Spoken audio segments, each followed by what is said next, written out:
Hello, Huntingtown. Welcome to the 5th episode of the Overcast podcast. This episode will be about seniors' advice to freshmen and hosted by Sean Foss.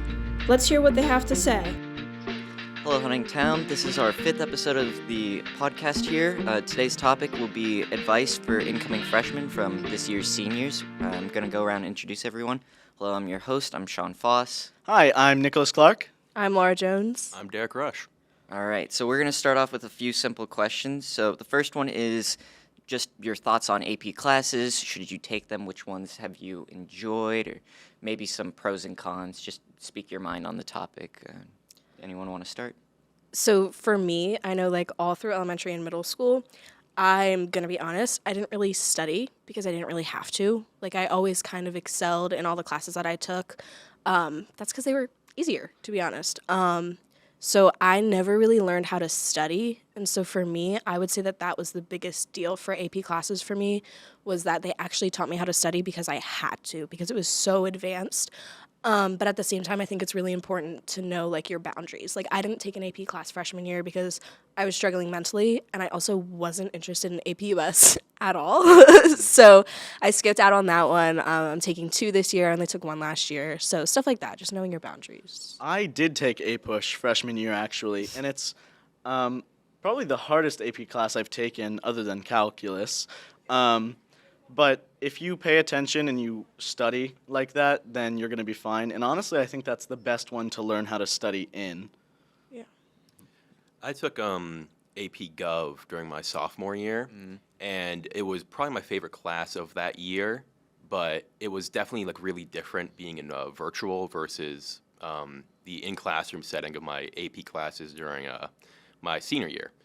So learning how to study is definitely the biggest thing. That was a much bigger shock than I expected. Yeah. I will also say, last year I took 4 AP courses, which for some people is very easy. I, like Laura, did not learn how to study early on, and I've always struggled with that.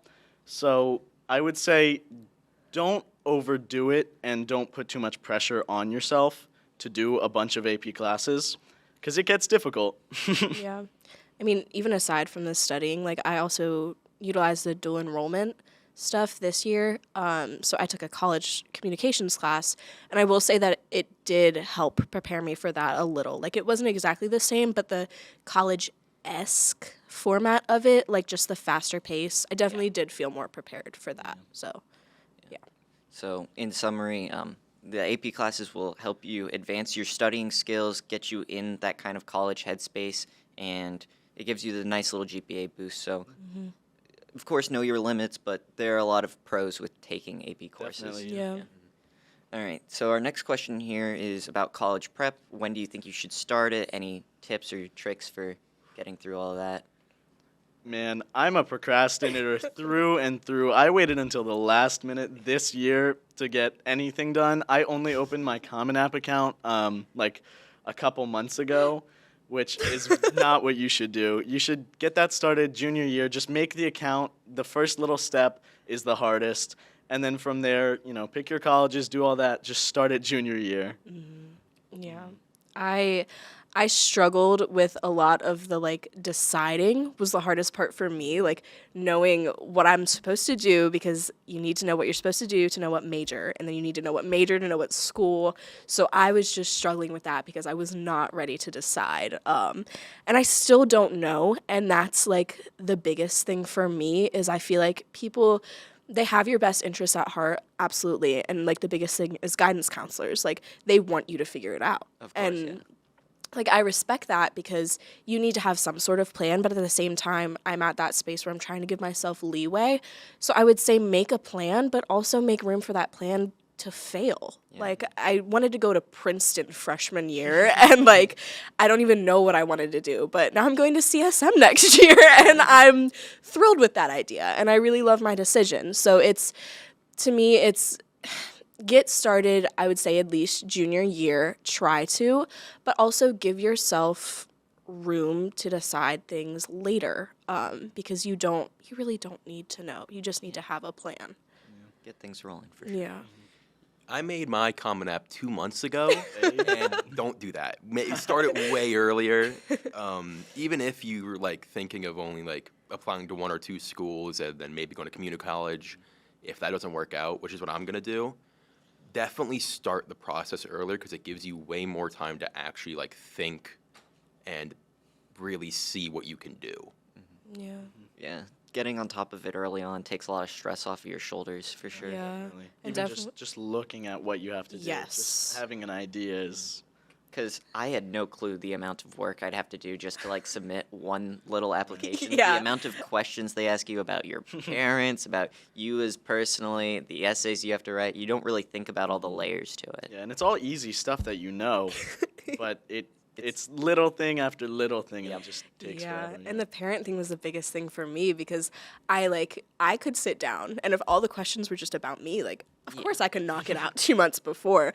But like for all my divorced parent kids out there, like FAFSA, I had no idea how long the FAFSA was gonna take yeah. me because I had to talk to my mom and then I had to talk to my dad, and it's just like that little stuff. Literally just get it out of the way, like when it comes out in October. And some of those scholarships are first come first served too. So Yeah. And that's another thing we can even hit on is like advice for scholarships and stuff. I know it's very light right now because they don't really come out until like January and stuff, Yeah. a majority of them. But if you have any notes on that. yeah,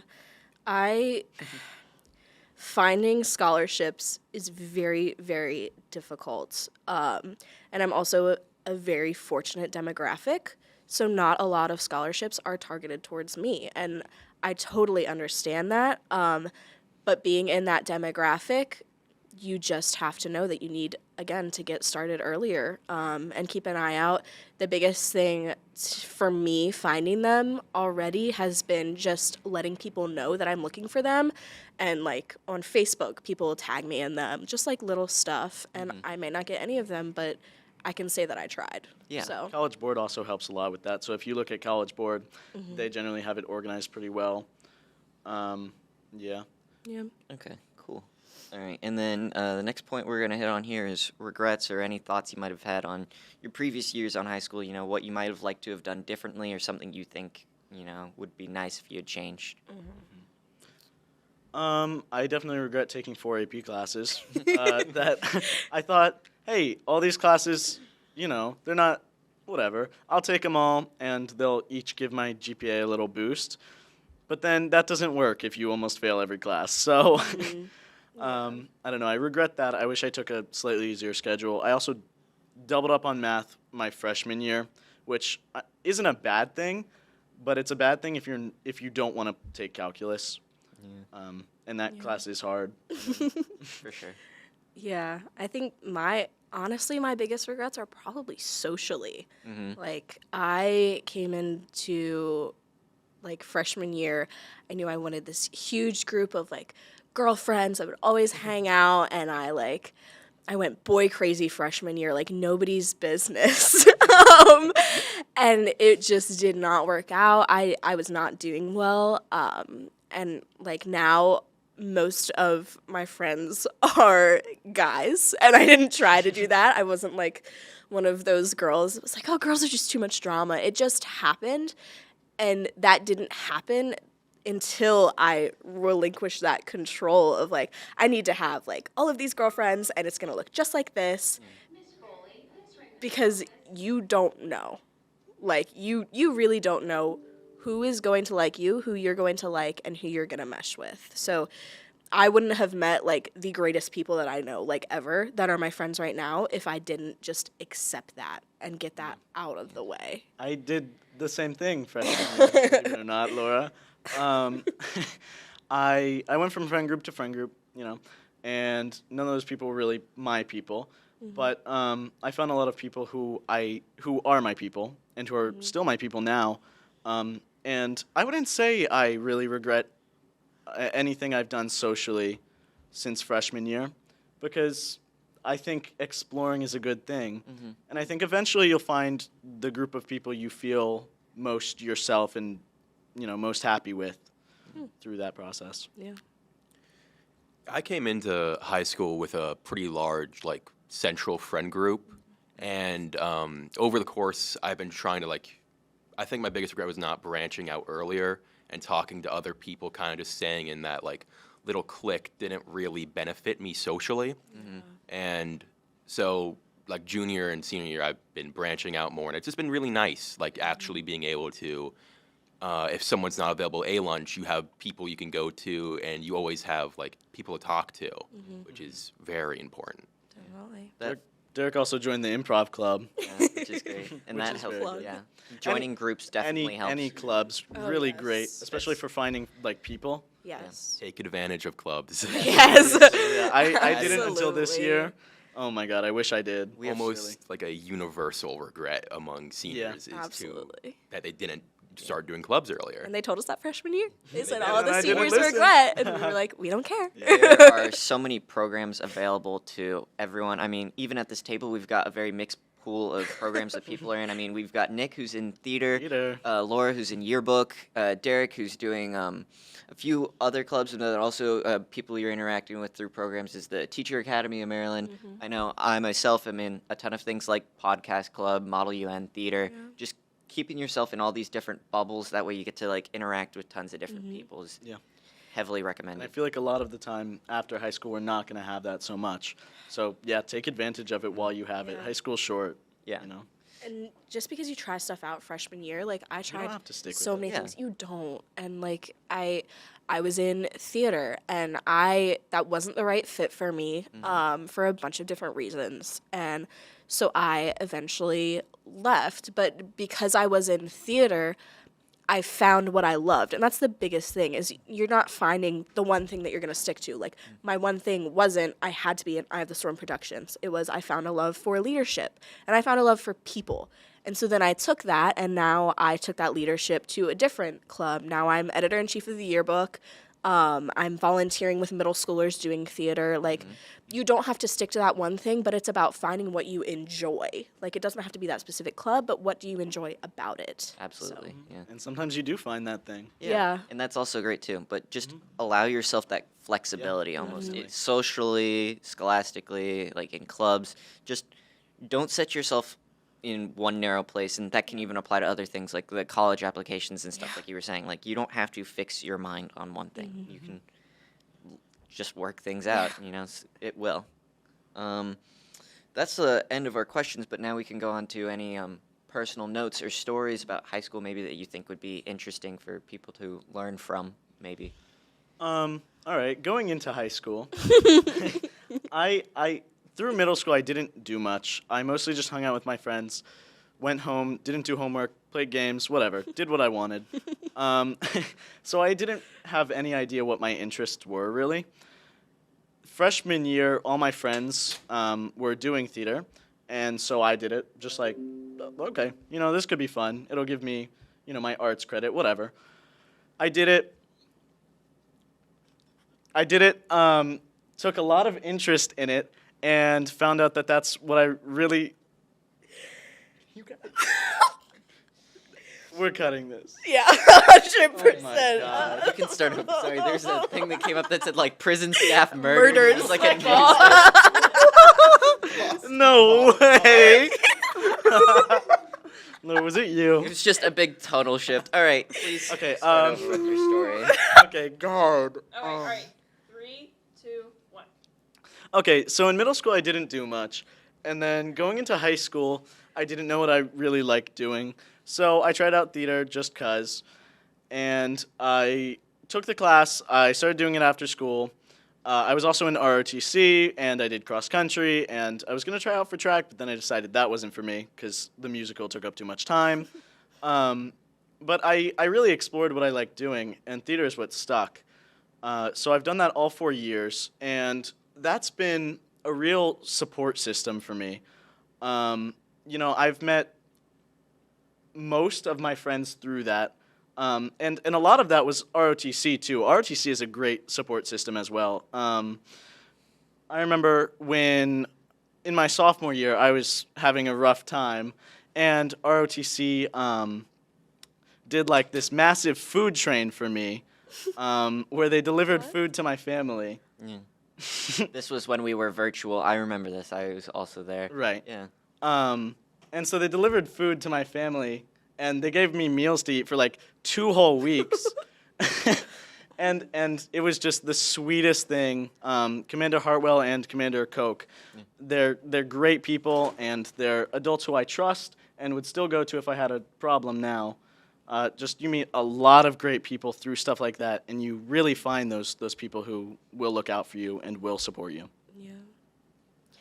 I think the biggest thing that I've learned through yearbook mostly is that there are you truly cannot wrap your head around how many people are in this school. There are so many people, and like something I've never been able to wrap my head around is how like every person you see has their own story. They've had their whole life and you know nothing about them. And that is so interesting to me. So through yearbook, I've had to talk to about everyone in this school. And you meet the most interesting people, and just sitting down and talking to someone, I mean, it gives you such a sense of community that you never understood you could have. There are so many people here at Huntingtown who you can be acquaintances with and just say hi in the hallway. And it doesn't have to be anything more, and it doesn't have to be anything less. But that, to me, has just been the best part of being a part of any sort of journalism at the school. Like, there are truly incredible people here. So don't hold yourself back from doing something like that. I mean, it doesn't have to be super random, like go up to some random person. But if you're sitting next to someone in class and you don't know them, talk to them. Like, nobody's going to bite. Like, there are some really cool people here. Learning about, like, organization, like, those type of skills, like, those were stuff I did not have coming into high school. Yeah. And That's a lot of people, yeah. Yeah, a lot of I, personally, I still don't use a locker, but I learned how to be organized without using a locker. And that's, like, a self-discipline thing. Yeah. Because I know a lot of people, even, like, in seniors, who kind of just, like, stuff in their, like, backpacks. And it's, like, you kind of have to have that kind of self-discipline and academic, like, mindset just to not kind of throw everything away. Right. And I see, like, a lot of incoming freshmen, even some sophomores who just still have not really learned that discipline yet. Yeah. And it takes time, but No seniors who haven't. yeah, it's the biggest thing that will help you through high school, in my Absolutely. opinion, is Very true. just keeping yourself organized. Yeah. That's very true. And if I were to hit on like an important point, I'd say definitely on that exploration point that you were mentioning earlier, Nick. Like, I know I can't even name all the clubs I've been a part of because I'm somebody who tries to keep themselves busy and join just a bit of everything. I know my freshman year, I was in Russian club, I was in ROTC, I was in theater, I did improv, not like full improv, but like, Right. yeah.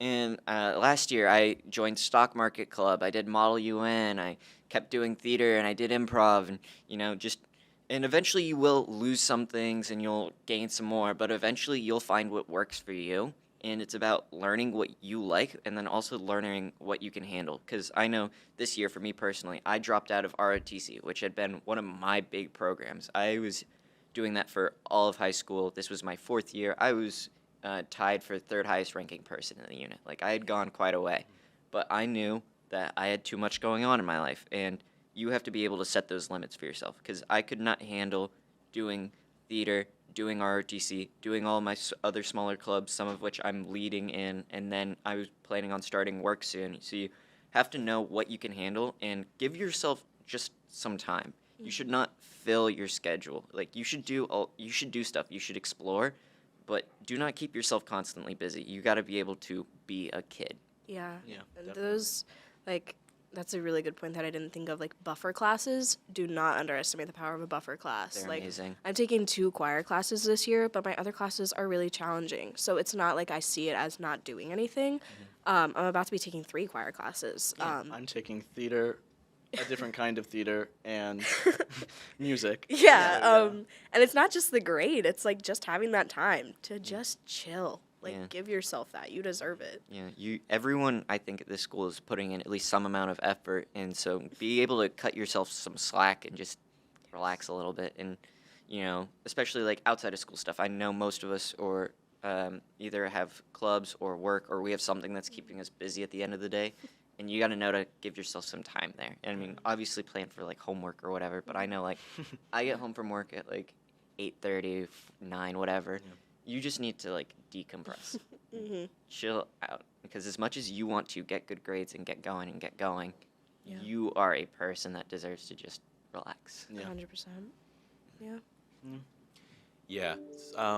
Hitting back on like that topic of like buffer classes, even if the class is like not like easy, but like you really like it, you can take stuff like I'm really interested in like social studies, so I took sociology this year.